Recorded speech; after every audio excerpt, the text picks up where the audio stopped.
Almost 40 minutes late তুমি। একটু late করলে তো চিরদিনের জন্য আমাকে হারাইতা। সরি, আমি তো ইচ্ছা করে দেরি করি নাই।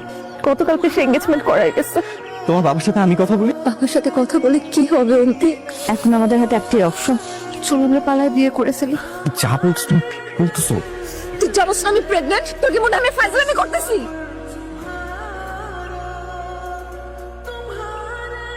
সব রেডি আছে, আমি গাড়িতে উঠে তোমাকে কল দিব।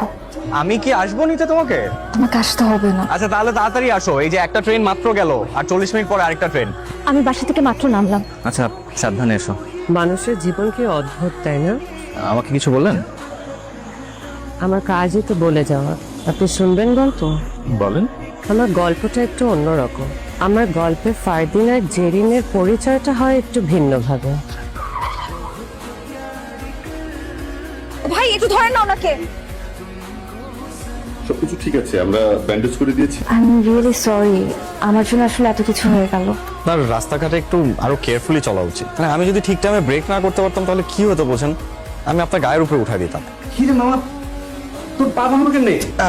তেমন কিছু হয় নাই দোস্ত। তার মানে আপনি ওর গার্লফ্রেন্ড, রাইট? সাথে আপনারা আর কি ডেটিং এ পাটা ভাঙছে, রাইট? না মানে আমাকে সেভ করতে যে এমনটা হয়েছে। আমি হসপিটালের সব বিল পে করে দিয়েছি। আপনি প্লিজ প্রপারলি রেস্ট নিয়ে তারপর বাসায় যাবেন। Bye bye. কি রে মামা, মেয়েটা তো সেই ফেরাক ফাটা। কেমন আছেন আপনি? জি ভালো। কে বলছেন? আমি অবন্তী। আজকে দুপুরে যে মেয়েটাকে সেভ করার জন্য আপনি অ্যাক্সিডেন্ট করলেন। আচ্ছা আচ্ছা, কেমন আছেন? ভালো নেই, কেন? মানে খুব গিলটি ফিল হচ্ছে। আমাকে সেভ করতে যে এখন আপনি কষ্ট পাচ্ছেন। কি অবস্থা করছিস পায়ের? এইখানে কি কই নিয়ে আসছিস? আমার এটা গ্রামগঞ্জে নিয়ে আসছিস, কাই নাকি? তোর দলে একটা সারপ্রাইজ আছে। চল। আমি কি এখানে বসতে পারি? আপনি? হ্যাঁ আমি। কেন, আপনি কি অন্য কাউকে এক্সপেক্ট করেছিলেন? না মানে আমার ফ্রেন্ড মাহিন, ও আমাকে এখানে নিয়ে আসলো কি একটা সারপ্রাইজ দেবে বলে। তো আপনি সারপ্রাইজ হন নাই? আপনাকে আসলে খুব দেখতে ইচ্ছা করছিল, তাই আমি মাহিন ভাইকে বললাম আপনাকে যেন এখানে নিয়ে আস। আর শুনুন, আপনি আমাকে আপনি আপনি করে বলবেন না। কেন? আমি তো আপনার থেকে বয়সে অনেক ছোট। তো তাহলে কি তুই করে বলবো? এতটাও ছোট না আবার যে তুই করে বলবেন। তাহলে কি বলে ডাকবো? কেন তুমি করে বলবেন? আপনার কি কোনো গার্লফ্রেন্ড আছে নাকি? নাই। আপনি হাসছেন কেন?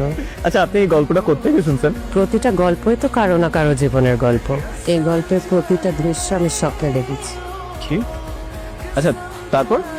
তাদের দুজনের মধ্যে একটা ভালো বন্ডিং তৈরি হয়। একটার সাথে রাস্তাঘাটে ঘুরে বেড়াইতে কেমন লাগে? খুব ভালো লাগে। কি রে, তুই কি অবন্তীকে ভালোবাসিস? ভালোবাসি কিনা জানি না, তবে ওর প্রতি খুব মায়া হয় আমার। বুঝতে পারছি, তুই ওকে ভালোবাসিস, রাইট? এই ভ্যালেন্টাইনে তুই ওকে প্রপোজ কর। প্রপোজ করবো মানে? শিওর? হ্যাঁ তো এই যে অবন্তি আবার একটা পার্সেল আসছে। আচ্ছা ঠিক আছে। তুই কি অনলাইনে কোনো অর্ডার করেছিস? না তো। তাহলে এটা কি? এটা তো তোর নামে এসছে।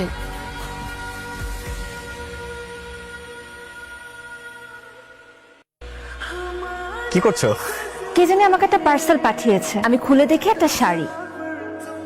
পার্সেলটা যে কে দিল সেটাও তো জানতে পারলাম না। যে তোমার সাথে ফোনে কথা বলছে সে? এটা আপনি পাঠিয়েছেন? হ্যাঁ। Thank you so much.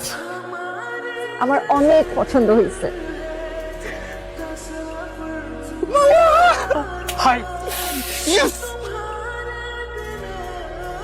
কি হয়েছে, এইভাবে তাকিয়ে আছেন কেন? তোমাকে যে আজকে কি সুন্দর লাগছে তুমি নিজেও জানো না। তাই বুঝি? তোমাকে দেখে মনে হচ্ছে নীল আকাশের মাঝে এক টুকরা মেঘ। মেঘেরা কেমন হয় সেটা তো আমি জানি না, কিন্তু এতটুকু বুঝতে পারছি আপনি আমার প্রশংসা করছেন, আর নিজের প্রশংসা শুনতে আমার ভীষণ ভালো লাগে। আপনি কি করে জানলেন গাছটা আমার পছন্দ? কারণ আমার তোমাকে পছন্দ। আপনার যে আমাকে পছন্দ সেটা তো আমি জানি। ভালোবাসা এনেছি, নেবে? কোথায়? একটু ভালোবাসা। ভালোবাসা গ্রহণ করলাম। তারপর কি হয়? ফারদিন আর জেরিনের সম্পর্ক ভালোই চলছিল। সমস্যা ছিল জেরিনের বাবা। সে যখন তাদের সম্পর্কের ব্যাপারে জানতে পারে কিছুতেই মেনে নিচ্ছিল না। ফারদিন আর জেরিন পালিয়ে যাওয়ার সিদ্ধান্ত। আচ্ছা আপনি কি অবন্তীকে চেনেন? অবন্তীকে? অবন্তী আমার গার্লফ্রেন্ড। আচ্ছা তারপর বলেন তো কি হয়, ওরা ওরা পালিয়ে কোথায় যায়? আপনি শুনলে মন খারাপ করবেন। আমাকে বলেন না প্লিজ, আমাকে বলেন। ফারদিন জেরিনের জন্য অপেক্ষা করছে, কিন্তু জেরিন আসবে না। আসবে না মানে কেন আসবে না? ফারদিনের কাছে আসার মুহূর্তে কিছু বখাটে ছেলে জেরিনকে রেপ করে খুন করে। কি আজব, ফোন বন্ধ কেন? ফোনটাও ধরতেছে না। আচ্ছা, গল্পের শেষটা তো লেখেন নাই, তাই না? মানে এটা তো ভিন্ন কিছু হইতে পারে। আপনি আপনি আমাকে একটু বলেন না। সম্ভব না, আমি স্বপ্নে যা দেখেছি তাই লিখেছি। আরে রাখেন আপনার স্বপ্ন, দেখেন তো আপনি স্বপ্নে কি এই মেয়েটাকে দেখছিলেন? আপনি জানেন আপনার স্বপ্নের প্রত্যেকটা scene by scene, line by line, word by word আমার জীবনের সাথে মিলে। অবন্তীর সাথে আমার দেখা হয়েছিল বাইক অ্যাক্সিডেন্টের মাধ্যমে, আর আজকেও আমার সাথে পারা যেতেছে। এটা রিয়েল হইতে পারে না। আমার ওকে নিয়ে আসা উচিত ছিল, তাইলে এইসব প্রবলেম হইতো না। আপনি তাকে একা ছাড়েননি, কিন্তু কিন্তু আরে